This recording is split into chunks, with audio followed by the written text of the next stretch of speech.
জিবরাইল আলাইহিস সালাম যা বলে, ওগো আল্লাহর নবী, আগামীকাল ফজরের পরে আপনার সাহাবী আব্দুল্লাহ ইবনে মাসউদের নামে একটা বিচার নিয়ে আসবে আপনার কাছে। কি নিয়ে আসবে? মসজিদে কোবার যিনি ইমাম দিছেন, ওই ইমামের বিরুদ্ধে তার মুসল্লির একটা বিচার নিয়ে আসবে, বিচার একটা নালিশ করবে আপনার কাছে। স্বয়ং আসমানের মালিক, জমিনের মালিক, আরশের মালিক আল্লাহ আপনাকে নির্দেশ দিয়ে দিছে, মুসল্লিরা ইমামের বিরুদ্ধে যে নালিশ করবে আপনি ইমামের পক্ষে রায় দিয়া দিবেন। নির্দেশ কার? জোরে বলেন। আল্লাহ তাআলার নির্দেশ।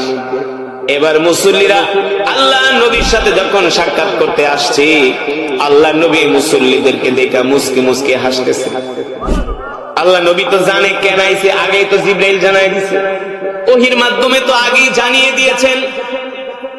এবার আল্লাহর নবী মসজিদে কোবার মুসল্লিদেরকে বললেন, ইজলিসু হুনা, এই জায়গায় বসো। কেন এসছো তোমরা বলো।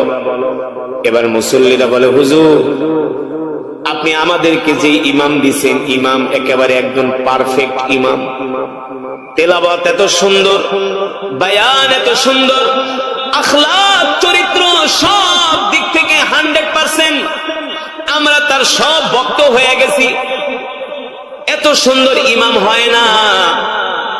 আল্লাহ নবী বলে, তাইলে তোমাদের কমপ্লেইনটা কি? মুস্কি হাসি দিয়া বলে, দেখবেন কিছু মানুষ আছে, কিছু মানুষের বিরুদ্ধে কিছু বলার আগে তার প্রশংসা করে। কি করে?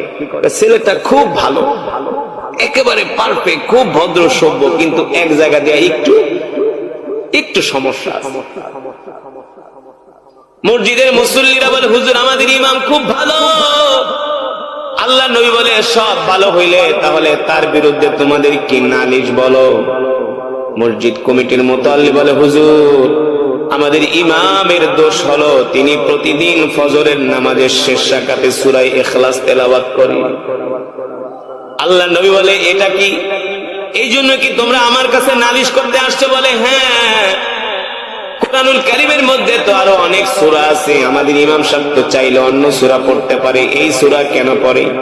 আমরা এই কারণে আপনার কাছে নালিশ করতে আসছি।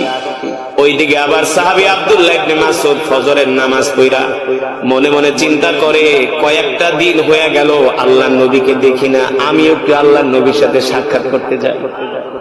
সুবহানাল্লাহ বলবেন না? খেলা খেলতেছেন কে? আল্লাহর নবী যখন মক্কা থেকে মদিনায় আসলেন, নিজের